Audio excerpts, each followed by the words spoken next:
All right, what's up, guys? Lorenzo Williams here. Mizzou football, 2003 to 2008. The Cotton Bowl, the first Cotton Bowl was my last game.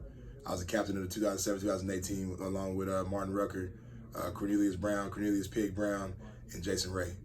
From Oklahoma, that's where I'm at right now. I'm the head football coach at Westmore High School in Oklahoma right now, 681 program, doing pretty good. Happy to come talk to you guys today about AO. Whenever I first met AO, his brother Nick stayed in the dorms with us at Smith Hall. We literally tore that thing down. It's not there no more, but it's right across the street on Providence, across from the stadium. So Aaron's brother Nick was in the dorms with us, and Aaron used to come up all the time with his two little homies. We used to call him Little Aaron, you know what I mean? But he used to come up there and tell us what kind of great football player he was and how he's going to be a Mizzou player. You know how y'all got those guys on campus that think they're a football player, but they're really not a football player, and they be telling all the girls they're football players, trying to get in. You know what I mean? That's how Aaron was early. But little did we know, man, he was right. I mean, that dude was a special cat. You know, I think he was Mr. Missouri. Went to Parkway, one of the Parkway schools. He was an amazing linebacker, man. A cat that was a program-changing cat. You know what I mean? He was a first-in-line guy, first-in-conditioning guy. I mean, he was so flexible, and the coaches had to make him do the splits against the wall and like push his hips into the wall to get him to stretch his groins, because that's how flexible he was. He can do the splits 5 different ways. Like, he's a 4'4", 4'5" running linebacker, 6'3", 215 pounds. Just a different cat, man. Obviously, the reason why we're here today is to talk about what happened, you know what I mean, and unfortunately, you know what I mean, I was there to see the whole thing happen. You know, one thing, if you talk to people about me, they'll probably tell you I'm one of the better leaders to ever come through the University of Missouri. I mean, when we got there, Missouri was a bottom feeder program, bottom of the Big 12. Wasn't very much to talk about, you know what I mean. And my class came in 2003. We had a mission, a goal to change the program, you know what I mean, and we did that. We changed it forever, but there was a stop in the middle of that thing that really was a spark to change it, and that was AO in AO's life. I'm gonna try to get through this thing without getting emotional. July 12th is Tuesday morning or Tuesday afternoon, a 115 lifting group. We going like we normally do. It wasn't that hot. Humidity was up a little bit, but it wasn't a day where, unbearable heat in the Como type deal. We running through the drills, and Aaron was kind of struggling, you know what I mean, which is when I say very unusual, I mean very unusual for him. It wasn't something that he did. He was, like I told you, he was a front of the line guy. He was a special cat. He was never a back of the line conditioning guy. So, in this particular finisher, you know what I mean, he was struggling, and I remember him looking at me and telling me that he couldn't see. He like, Zoe, man, I can't see, man. I'm like, what you mean you can't see? Like, and I'm on him, you know what I mean. At the time, I'm coming into my own. I'm about to be a redshirt sophomore, and I'm a leader. I'm trying to be a leader. I'm trying to get establish myself as a leader. So I'm on him pretty tough, man, about going. Come on, man, we gotta go. We gotta go. Like, you can't waste time here. You know what I mean? We gotta be here. We gotta be ready to roll. So it's just we going through the 15-yard shuttles. It wasn't nothing even that hard. 5, 10 and back. 15 and back. We just doing 15-yard shuttles, and he couldn't finish them.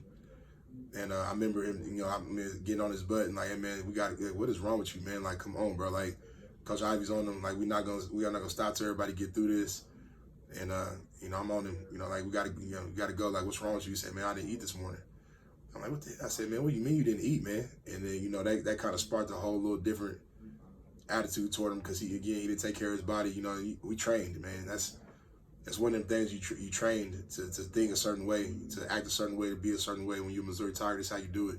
There's no questions, no options, you don't question anything. You don't question the program. You know what I mean? You just go.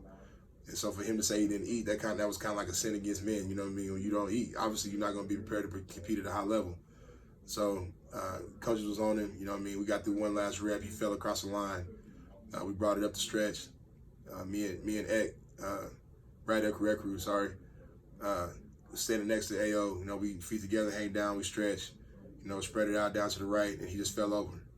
And then we just, we got some water, put it on his head, and he kept saying his head was hurting, he couldn't see, he didn't know what was going on with him. We finished our stretch, and me and Eck took him into the locker room, and we laid him down on the ground. He started kind of like, convulsing a little bit. It was kind of weird because he was breathing real hard.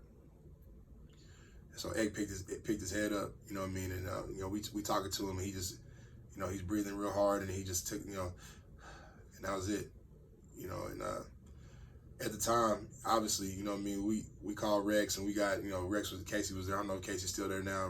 I know Rex just retired. They came and got him, and they, kind of told us go ahead and go up and lift. We'll take care of it. So we went up and lifted. We just assuming that, hopefully, it was kind of weird. There's a weird vibe around it, but it wasn't. We didn't, obviously, 17, 18-year-old, 18, 19-year-old kids, we didn't think that he was going to be, like, not coming back. We went home. I was on the game, and my mom, I was on the game with my homeboy, and his mom had called him, Xavier Jackson. His mom had called him probably 8 times in a row. So he finally answered the phone, and she was screaming, crying on the phone, like, they said a Missouri football player died today, And he like, what you mean? And then he looked at me, and I'm like, nah, man, they talking about AO, man. He didn't die. You know what I mean? He's fine. And then my mama calls me, and she's screaming, crying on the phone.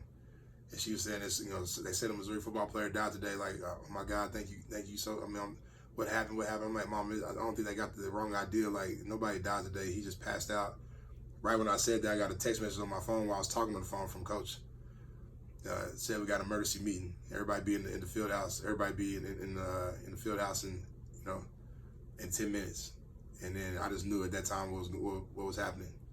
And it was probably to this day probably the hardest day in my life, like, ever. So that dude, man, it was like a life-changing situation. You know what I mean, for me, because I had never at that point seen anybody die like that. I grew up in a tough neighborhood in Oklahoma. I seen people get shot and everything. It was, it's senseless acts of violence type thing, but I never seen anybody just die like that, like right in front of me. And we went up to the field house, and we had a conversation with the coaches. They couldn't really even get through it. You know what I mean? Everybody was crying. We was screaming. Everybody was upset. We was looking for somebody to blame. And then for me personally, man, I knew that I was supposed to be a leader, but at that time I told Coach Ivey, man, I was like, I never want to be a leader again. I don't want to lead anybody. I can't believe, because at the time, man, like, I went into a dark hole for a little while. Like, I stayed in my room. I really went to my girlfriend's house and stayed on her couch in the dark for probably 2 weeks, man. Couldn't get up, couldn't talk to nobody. I didn't want to talk to nobody. It's a hard deal for me personally, because I feel like I killed him. Like, I pushed him to die. And I wore that for a while, and it wasn't easy for me to get over that. I mean, still not over it to this day.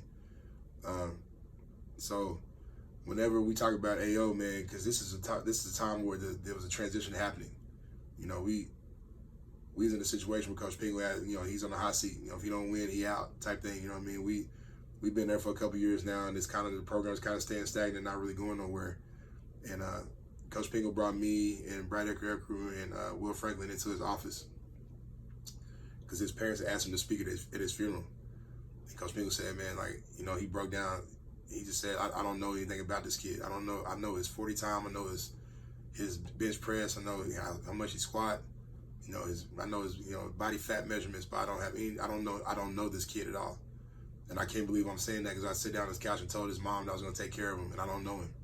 So I'm going to go speak at his funeral, but I don't know what to say. So we gave him some stuff to say.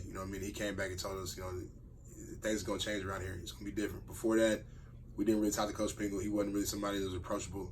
You see him in the hallway, you split the hallway, walk the other side, don't talk to him, can't bump into him, nothing. You can't touch him at all. That was one of his big things. Don't touch me, man. He used to always say it all the time. But after that, man, he really changed. He became a relational coach. And all of us know this. Like, all of us know. Y'all probably don't know because y'all young. Y'all probably don't remember when Mizzou was bad, and there's a reason for that. It's because of AO. Because after that happened, the Coach Pingle changed. The whole coach staff changed. We was a lot more relationship based. It wasn't like it was easy on us and nothing like that. But you could tell they cared about us a lot more. Like, they didn't want that to happen again, which in turn made us care about them a lot more. And that connection that we had took us to be a #1 in the country. It changed a lot of people's lives forever, mine included. But none of that would have been possible without AO. And without his legacy. Like, to this day, man, I'm a head football coach. Told you, when I run out the tunnel, I run straight to the 25. I take a knee, tell him I love him, man. I draw his name in the sand.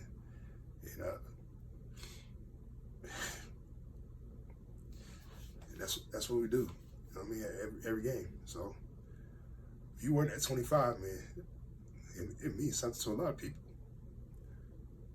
It's important to us. Don't let it down. That's our guy. All right, man. I love y'all, man. Way down here in Oklahoma. You know, you got a fan. MIZ.